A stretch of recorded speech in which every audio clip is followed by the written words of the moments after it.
Chapter 1. Parker ran up the steps as quickly as she could, but Davis was at least 2 floors ahead of her. They tracked him to a 25-story office building in Brazil, where he was meeting with a high-level officer of the Brazilian government. Cole joined in the pursuit the previous day, flying in from California after he was finally released from his therapy. It had been a long process for him. Cole's shoulder was badly torn up from the gunshot, the 3rd time he'd been shot in the left shoulder, and it took him 5 months to get his normal range of motion back. He just entered the building after taking out the government official that fled the building. "Cole, I think I'm losing him," Parker shouted. "Where are you?" "I just passed the 8th floor. I think he's 2 or 3 ahead," she said, running out of breath. "Copy that," Cole said, looking around the lobby. He noticed the elevator to his right, about 20 yards away, and ran over to it. A man was just about to step inside as Cole grabbed his shirt and pulled him back, knocking him to the floor. "Sorry about that," Cole said with a smirk. "Parker, I'm heading up now. What floor do you want me?" "I don't know. Just pick one." "Roger that," Cole said, hitting the button for the 20th floor. The elevator stopped at the 20th floor within a minute. Cole got out and quickly ran over to the staircase. He pulled the door open and quietly started walking down the steps, hoping to run into their friend. He figured Davis would run into him within a couple minutes. Then they'd have him trapped, with no way for him to escape. Cole listened carefully for the sound of someone running up the steps. He kept walking down the stairs, his arms and gun extended, ready to fire. Cole looked at the wall and saw he was on the 18th floor. "Parker, where are you at?" Cole said. "Just passing 14, she replied. Cole readied himself. He loosened his shoulders and clenched his jaw as he waited, knowing Davis should arrive any minute. Cole was ready to deliver some payback for what Davis did to him. It wasn't necessarily because Davis shot him. It was more than that. He shot him and made him stay in a hospital for 5 months. It wasn't the bullet that tortured Cole. He could handle that. It was all the stuff he had to do afterward that pissed him off. While Cole was in the hospital, he had dreams about killing Davis, about what it'd be like to finally have Davis in his crosshairs again. It was one of the things that kept him going. Actually, it was the only thing that kept him going. Even though Cole knew the CIA was still after Davis while he was gone, he hoped Davis would elude capture long enough until Cole was ready to join the fray once again. Cole wanted to be the one to end Davis's life. He wanted to be the one to pull the trigger. Cole shook the happy visions he was having out of his head as he gripped his hand on the gun. He heard footsteps coming closer. Davis was just about there. As soon as he saw Davis's outline, Cole was going to put a hole through it. The sound of the steps indicated Davis was just about to round the corner into Cole's sights. At last, Cole would have his revenge. The outline of the body emerged, and Cole pulled the trigger, firing his weapon. As soon as he fired, Cole tried to pull up on his gun, making the shot ricochet into the wall. He looked at his intended target, his eyes bulging out, horrified, knowing that he almost made a horrific mistake. Once Parker saw someone standing there pointing a gun, she assumed it was Davis and tried to dive out of the way. Cole raced down the steps and helped his partner to her feet. "You okay?" Cole said. "Yeah," she replied, brushing herself off. She looked back at the wall to see where the bullet went. "Sorry. Thought you were Davis. Saw you at the last minute and pulled up." "I kind of guessed." "Speaking of which, where is he?" "I don't know. Do you think he could have gotten past you before you got off the elevator?" Parker said. "Nah, not enough time. He's not an Olympic runner. He must have ducked out somewhere along the way." "But where?" Parker said, throwing her hands up. "I don't know.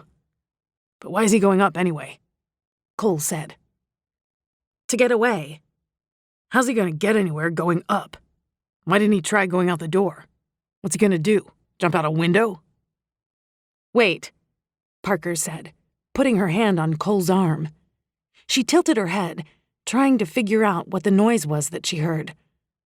Cole heard it too. It's a chopper, Cole stated. It's on the roof. Parker and Cole raced up the steps to try and get to the rooftop in time. They had 7 floors to go, and figured they'd get there in the same amount of time it'd take them to get to the elevator and then race back to the steps to get to the rooftop. They rushed to get there as quickly as they could, but they had a feeling they may be too late.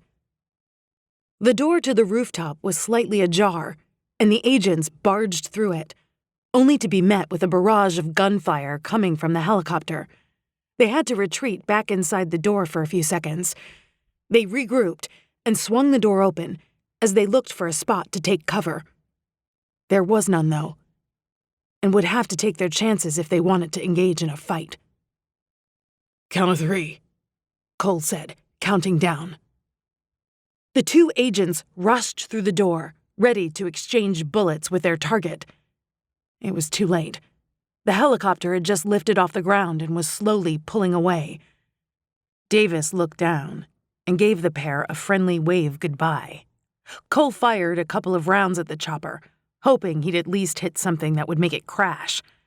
He had no such luck, however, and the helicopter slowly faded away out of sight. Parker looked down, frustrated, and slapped her gun against her leg. "Almost had him," she said. This isn't over yet. If we can find out where that chopper came from, we can figure out where he's going," Cole said. "Yeah, I guess," Parker replied, putting her gun inside her belt. "What's the matter?" "I'm just tired of chasing him. Sometimes it feels like we're never going to catch him," she said and sighed. "I've been after him for 6 months, and every time it seems like I'm about to get him, he somehow pulls away.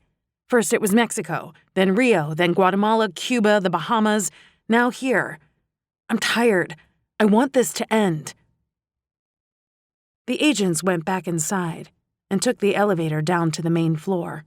They exited the building and walked toward Cole's black van, which housed several computers and equipment. They started doing some digging, trying to find out where that helicopter came from. "Have you talked to Turner lately?" Cole said nonchalantly. "No. Why would I do that?" she replied, surprised at the question.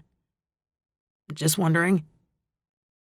"He's got his life back and a girlfriend now. The last thing he needs is me re-entering his life and messing things up for him," she said. "Oh. Why? Do you know something? Did something happen?" Parker said. Relax. He's fine," Cole replied, putting her mind at ease. "He came to see me at the hospital a few weeks ago." "Really? How was he doing?" "Seemed like he was okay." "Did he seem like he was happy?" Parker said. "I guess. Didn't really talk much about him. He came to see how my shoulder was healing." "Oh, well, that was nice." "Yeah," Cole said with a sigh. "I'm not finding anything here. Let's go back to your hotel room and regroup. Maybe Burnett will have something." Parker and Cole went back to her hotel room to contact Burnett. Once inside, Cole took a look around the room, impressed with the style. "Groovy pad," he said. "Nice and white. Don't have to worry about not being able to see if the electric goes out." "It's just a hotel room, Cole." "I'll get Burnett on the line. Where's your computer at?" "Over there on the desk. You want something to drink?" "Yeah, sure," Cole replied. He went over to the desk and opened the laptop. It was still plugged in and turned on. Cole noticed a couple of open tabs at the top of the screen, one of which looked somewhat interesting. He clicked on it, which brought up a Facebook page. It was Ryan Turner's. He looked at it for a second, then turned to look at his partner, who was making a drink for each of them. So you think about Turner much these days? Cole said. Not really. Why? Didn't you just ask me about him in the truck? Just seeing if you'd come clean. Come clean? She said, bringing in the drinks. Yeah. For someone who hasn't talked to him or doesn't think about him, you sure seem like you're interested in his life. What are you talking about? Cole spun the laptop around so she could see the page. Look familiar? What's that? Parker said, feigning ignorance. Really? You gonna play the stupid card on me? Parker sighed and put the drinks down on the desk. Okay, I've still been keeping tabs on him a little, so sue me. Why the cloak and dagger stuff? I don't know. I guess 'cause he still has a girlfriend and stuff. I guess maybe I miss him a little, she said. A little? How often have you been trying to keep up with him? Every now and then. Every now and then, meaning every few hours? No. Why is it so important to you anyway? You're my partner and my friend.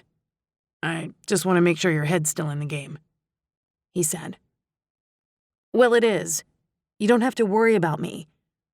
Besides, he hasn't updated his page in a couple of weeks. Oh. Isn't that when you said he visited you in the hospital? She said. Yeah. Cole replied, taking a sip of his drink. Was something going on? I mean, he talks to you and then all of a sudden goes silent? Beats me, he said quickly, trying to change the subject. Let's get Burnett on the horn and see what's up. Wait a minute, Parker said, grabbing his hand before he could link up. You're keeping something from me. What is it? What would I be keeping from you? Cole said, not looking at his partner. So, what are you trying not to tell me? I have no idea what you're talking about, he replied, grabbing his drink. You really want to sit here all day until I break you down? Cole rolled his eyes and grimaced, upset he was about to let the cat out of the bag. Fine. Fine what?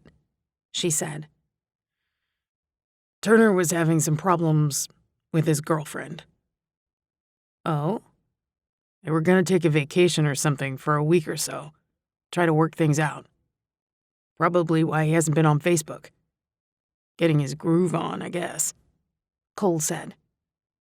Oh. I wonder why he didn't mention anything on there. You know, not everybody puts their entire life on there. Really? I thought most people shared just about everything on that site, Parker said. You know, if you were really concerned about him, you could just call him. I don't have his number anymore.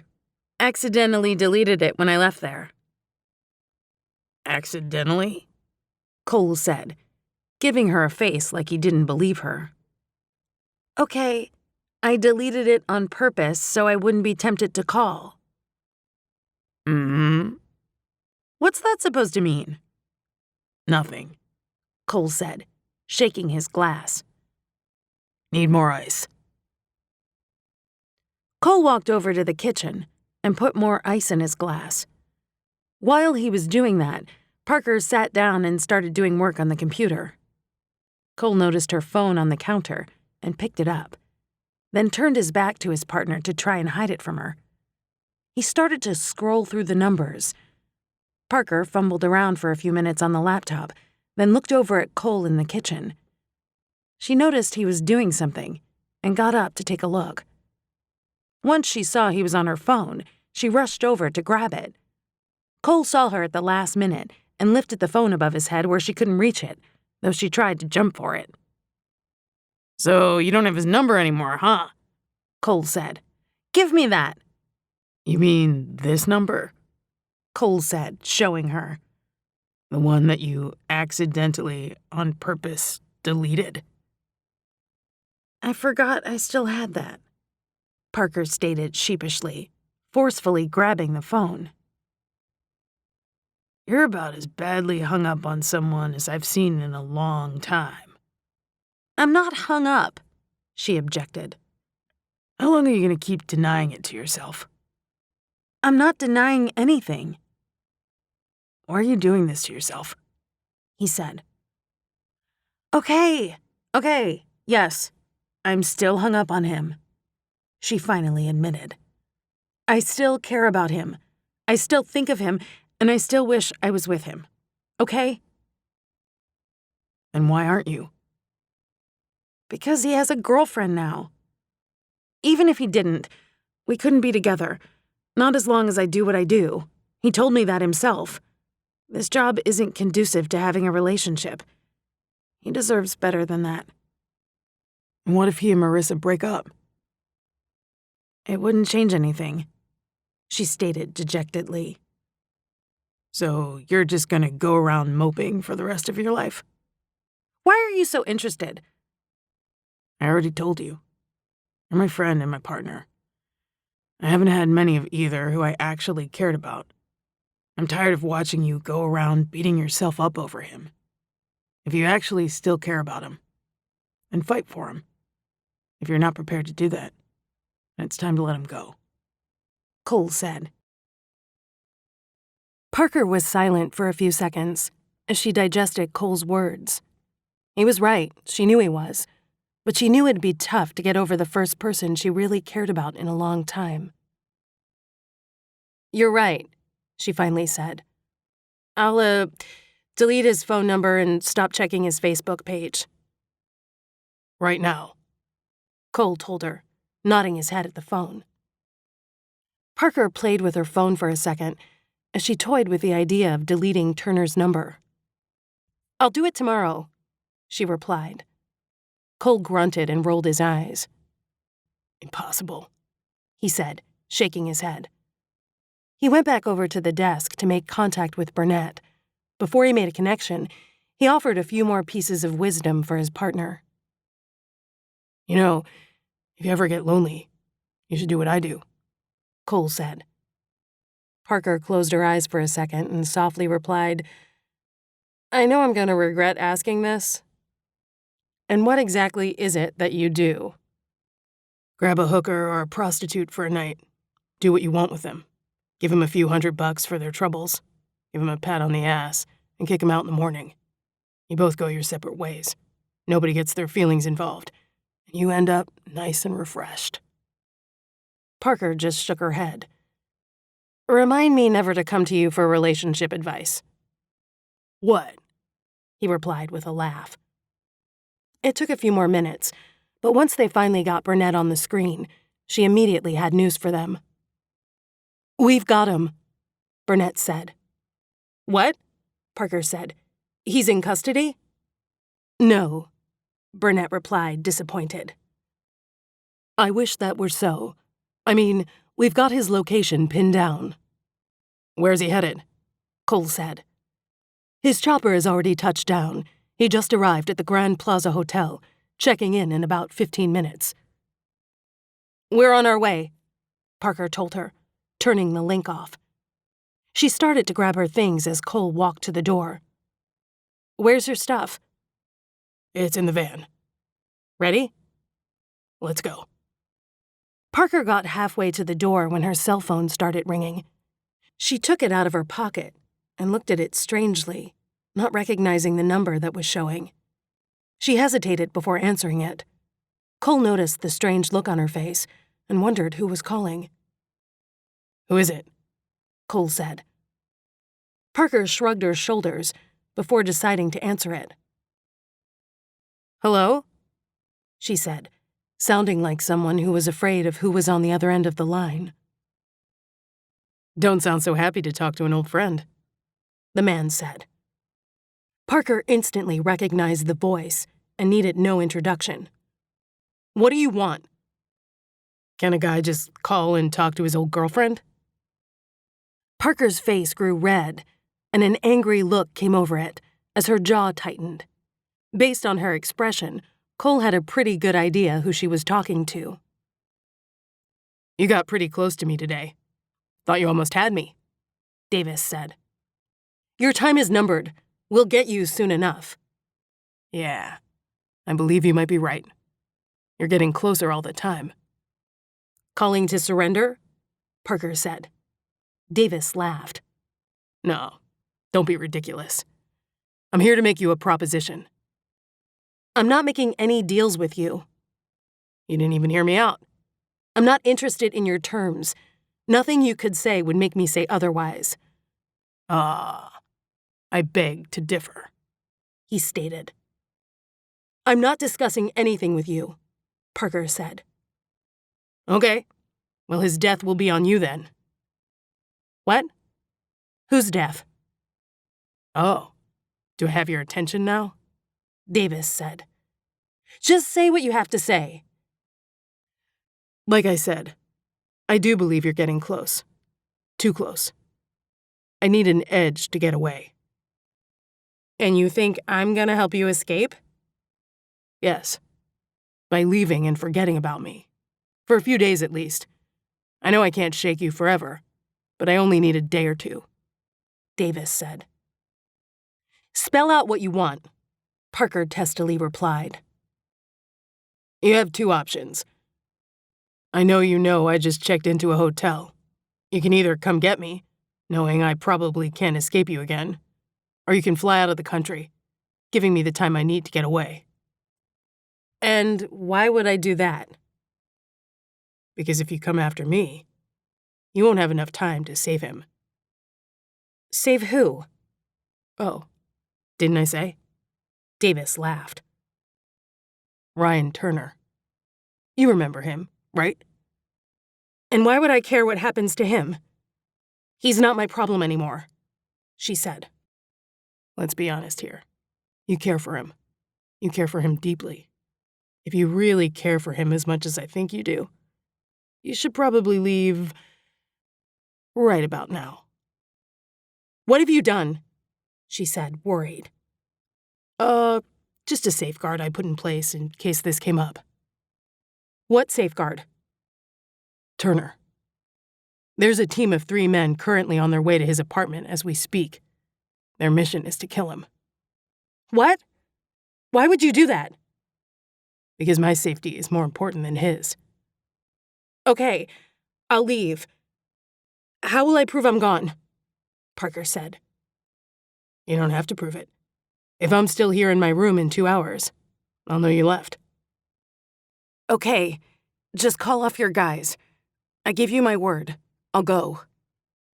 Oh, I completely trust you. Unfortunately, I cannot call it off. Why not? Because I can't. There's no way for me to contact them now. The job's already been accepted. You must have misunderstood my intentions. They will carry out my orders whether you leave or not. Whether you choose to save him or not has no bearing on anything. Nah, Turner's life is hanging by a thread right now. The only way he can survive is if you get there in time and stop them. Parker immediately hung up the phone and started frantically running around, trying to get all of her stuff together. She rushed over to the computer to look up flight times. Cole, unsure what was happening, tried to slow her down. He walked over to the desk and grabbed Parker by the arms. What's going on? Cole said. I don't have time, she replied, trying to break free of him. Relax. Tell me what's going on so I can help you, he said calmly. Parker did as he said and tried to calm down, taking a deep breath. Heath. What about him? He said, we're getting too close to him, that in order for him to get away, he's using Ryan as bait. How? He sent a team to kill him.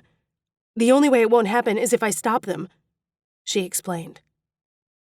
Let's just think a minute. I can't let them kill him, Parker said, her eyes tearing up. Let's hook up with Burnett and let her know. Maybe she can send a team out there who's close by, he replied, finally letting go of her arms. Okay, she said, quickly getting Burnett back on the screen. What's up, team? Burnett said. She knew something was up, with them contacting her again so quickly. We seem to have a situation, Parker said, almost having trouble getting the words out. What's the problem? Cole grabbed Parker's forearm to stop her from talking. It appears Davis is using a civilian as bait to enhance his escape from us. Oh? Proceed. He says he's sent a team to kill this person, and the only way it won't happen is if we stop it, which means we'd have to leave immediately and disengage our pursuit of Davis. Cole told her. Who is this civilian? It's Turner. Ryan Turner? Burnett said. Yes, ma'am. I'm afraid there's nothing we can do for him, she replied without a second of thought, though a touch of sorrow in her voice. But we can't just sit here and let that happen, Parker said. We have a duty to protect innocent lives. And that is what we'll do by finally capturing or killing Heath Davis. He's eluded us for too long, and we're too close to allow him to escape again. Can't you just send a team to intercept his men? Parker said, agitated. There's no guarantee they'd get there in time, and there's also no guarantee that he's actually carrying this thing out. Sometimes, innocent casualties are unavoidable. It could be just a ruse to get you off his back. There's also no guarantee that he's not, Parker said, her voice rising with her anger. My orders are final, and they're clear. Stay on Davis. That's an order, Burnett told her, before disappearing from the screen. Parker stood up, hot about Burnett ordering them to stay on Davis. She paced around the room for a few seconds to think about her next move. She didn't even think about it, Parker said, still annoyed. She could have sent someone out there. Would it really have been that much trouble? She made her decision. Yeah, well, her decision sucks, and I'm not going to stand for it, she said, going to the desk and grabbing her gun. Wait a minute. What are you doing? I'm doing what's right. You realize what the ramifications will be if you do this, Cole said. I realize what the ramifications will be if I don't. Cole knew it was a losing battle to try and argue with her. He found that once her mind was made up, there was very little chance in changing it. Okay. You go save Turner, and I'll keep on Davis. If I can grab him quickly, Burnett won't even know you're gone, Cole said. I can't let you go after Heath alone. I'm a big boy, Alex. I can handle it. You remember the last time you went after Heath by yourself? You got shot. It was a lucky shot, he objected. I'll just tell Burnett I'm going to Los Angeles, and to assign who's ever closest to come help you. Don't be an idiot. I can handle it. If you want to save Turner, then you better get moving. Who knows how much time he's got left. Okay. You're sure you'll be okay? She said. I'll be fine. Now go. Cole prodded. I should be in LA in about 12 hours. Call me and keep me updated. I will. Parker opened the door, then turned around to face her partner. Cole? Yeah? You better be careful. If I hear that you got hurt chasing after him, or you're shot again, the next time I see you, I'll shoot you myself. Cole nodded.